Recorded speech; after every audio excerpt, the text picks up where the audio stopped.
kind of for anybody to join. I've started some live videos before and started talking too soon and my words were cut off. So this behind me is indoor vendors and I wanted to walk through with you, see what they have going on in here and let you see what I see and my reaction to it.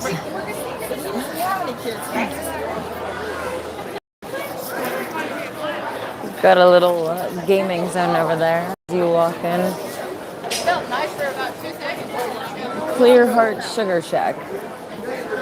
I'm doubting that anything there is vegan.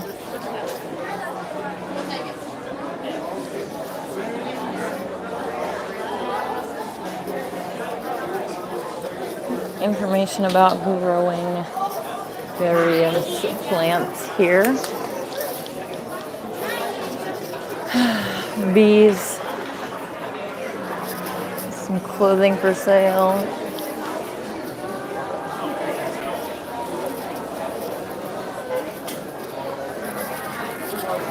Some beds.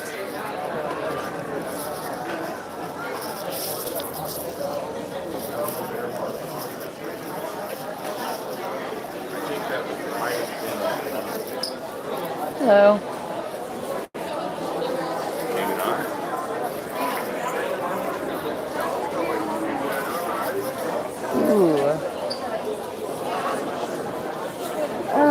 Someday I want a hot tub. I love to sit in a hot tub while it's snowing and just enjoy the warmth with the beautiful snow all around falling and obviously a nice glass of vegan champagne. Excuse me. I'm not an alcoholic, but I do like to drink to, get a little bit buzzed and have a good time once in a while. I actually really don't get drunk. I don't like being drunk, and I don't drink that often, so.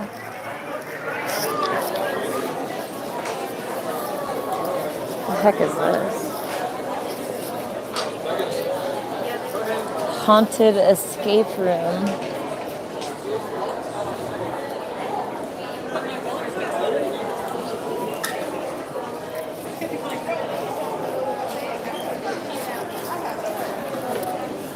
Definitely have never been in one of the escape room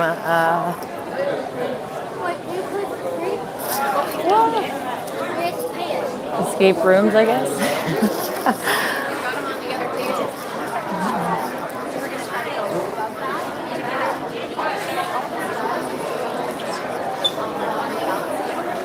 Protect your guns rights. Gun rights. Whoops. The Democrats are a super majority. They have everything.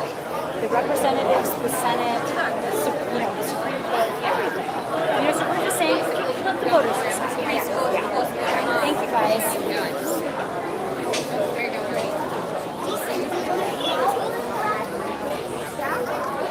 Obviously, the Republican-Democrat Hegelian dialect continues on, and anyone who, starts to question our truth of our reality, all presidents are selected and groomed for their roles. No one gets to be president without being of the blood, without being an invert. All the presidents have been females who have been married to males. It's kind of tempting to get into little spats with preachers and stuff. I come from a biblical background, so, using the Bible to fight people who claim that they believe in the Bible is definitely something that it's bringing a smile to my face just thinking about it. Move Oregon's border is kind of something. Let's go right now. Hold on. Let's turn you around.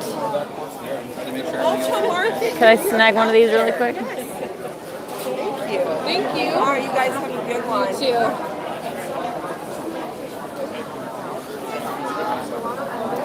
So I'm doing a Move Oregon t-shirts though? Oh, yeah. Okay. wait until they're done talking. Okay.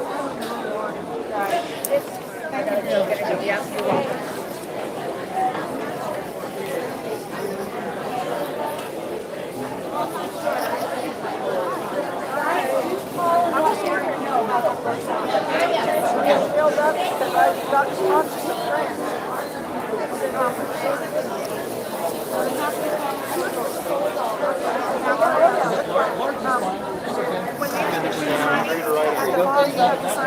haven't signed one of these yet. You guys have here. This was a $5 donation. Hi, I have a YouTube channel. I'm actually doing a live video right now. Okay. Could I turn the camera towards you and ask you why you're here today? Yes. Okay. All right, the camera's on you. So I'm trying to get together where we can merge the rural communities in Idaho as well as Oregon. So we're trying to get it so we have more of a voice, because really Portland dictates what happens down here. Right. And we really want to, we don't feel like our voice is being heard. Right. So if we merge these two together, then we feel like we'll get things more that. Okay, have you heard of the state of Jefferson movement? Yes. How does this, like specifically, is it just different counties that overline with it? Or, so I thought there were some overlapping areas with the state of Jefferson and in this area that we're in right now. So state of Jefferson, they need to have representation. So like representation for Washington, state representation, where this is just moving the border. And Idaho does want us. They want us to They're come there. accepting They you guys. are on Okay. board, yeah. And so the two senators in Idaho are willing to take it up to Washington. Okay. So we're super excited, and it is a little bit of a trail, but we're excited. So you guys are collecting signatures here today to basically move this forward. This is just to, well, basically this will we take it to the commissioners. Okay. And then they will then take it to Salem. And then from there, Salem, they discuss it, because there's several communities that have already voted for it. Oh, perfect. All of these, the blue has already voted for it. Okay. And so Klamath County is here, and we have enough signatures. We're just trying to get extra so that if signatures aren't done right, We live in Hood River County. If they're not validated properly or something. Gotcha. Well, that's pretty cool. Hopefully this works, and the state of Jefferson too. I'm from Mount Shasta area, so I'm really big in the state of Jefferson. California, you guys are going strong down there. Oregon, what we heard is the guy quit. Okay. So, but we are supporting them. We've talked to state of Jefferson, and they're supporting us. So we're just trying to figure out which one of us is going to make it, you know. Right. But it is nice that we have worked together. The guy in charge of it is Michael Carter, and he's been doing it too. So. Right. Well, if you guys become part of Oregon, part of Idaho, and then we get the whole state of Jefferson, we can take over Idaho too and make a huge state, right? Well, thank you. I appreciate your time. And is there an online place that people can? So it's greateridaho.org. And, all right, for anybody watching who wants to go to greateridaho.org. And these are free if you want one. Oh, sure. And there's yard signs. All right. Well, I'm from in the state of Jefferson, so the yard side probably won't really help much. But thank you for your time. I appreciate it. Have a great day. I'm not going to put this on my car, by the way, but I wanted to see what the difference obviously is between them and the state of Jefferson. If we had a more united front, then it would be a lot easier to do what we are trying to do. Obviously, the powers that be are very united against us in their efforts towards the New World Order. If you look around the whole world, lockdowns aren't just in America, they are worldwide, right? So it kind of goes to show that the fact that the whole world basically can be shut down so easily is like the same people are pulling the strings all over, or not necessarily the same people, but the same families, and ultimately Satan pulling the strings. Someone that's not human, that is smarter than humans, that is kind of anti-human. If you go by the Islamic text, which is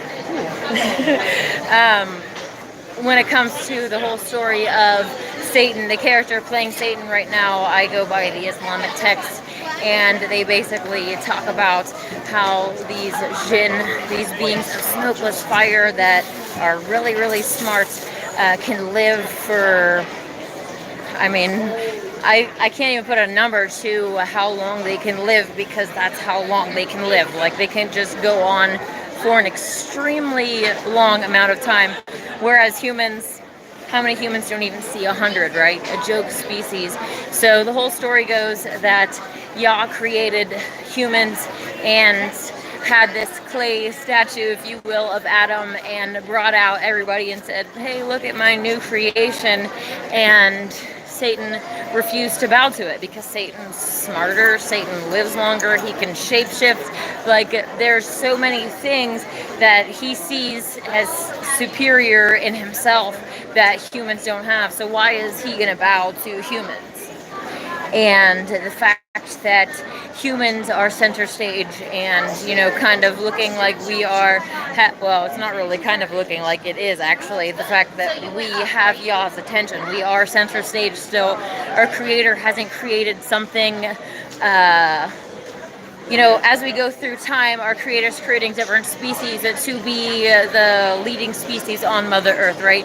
Humans are center stage right now, but before humans, there were reptilians, there were Nakash, there were dragons, etc. There were other species that were center stage. And over time, if you are one of these other species and you're no longer the center of attention, the center of creation, you might feel a certain way about the species that came along that is the center of attention, especially if they are subpar to you. If they are a joke species, they're easily convinced that they are evolved slime living on a giant spinning ball. If they, you know, just all of the ways that humans are clowns and other species see themselves as superior. You can understand, if you take a step back, how it would be easy for them to, you know, okay, humans are subspecies to us. We need to farm them, or we need to eat them, especially if you are not vegan and you are still seeing cows and chickens and pigs as these subspecies that need to be controlled and ultimately consumed by you. I'm not necessarily saying that, you know, humans and cows are equals, although, especially when it comes to cows, I personally feel a lot of passion and also guilt, because I always said I could never go vegan because I could never give up cheese. Like, I was really addicted to cheese, so I know how much abuse I personally have done to cows, so I feel really passionately about that. Whereas, you know, the little girl with the rabbit that I just talked to, I never ate rabbits. Yes, I used makeup that was tested on rabbits, so I do feel bad about that. But in comparison to the abuse that I inflicted on the cows for the cheeseburgers, it's extremely disproportionate, and the cows are the ones that received most of my abuse. So obviously it's different in that regards, and it's different when it's your pet. I'm not really sure how I got off on this whole tangent. I am gonna wrap this up and head on. I'm probably going to head over to where there are some cows and other animals that are being auctioned off, and see if there's anybody that's willing to talk to me. So hang in here for another live video in just a little bit. Stay tuned, and I got spicy.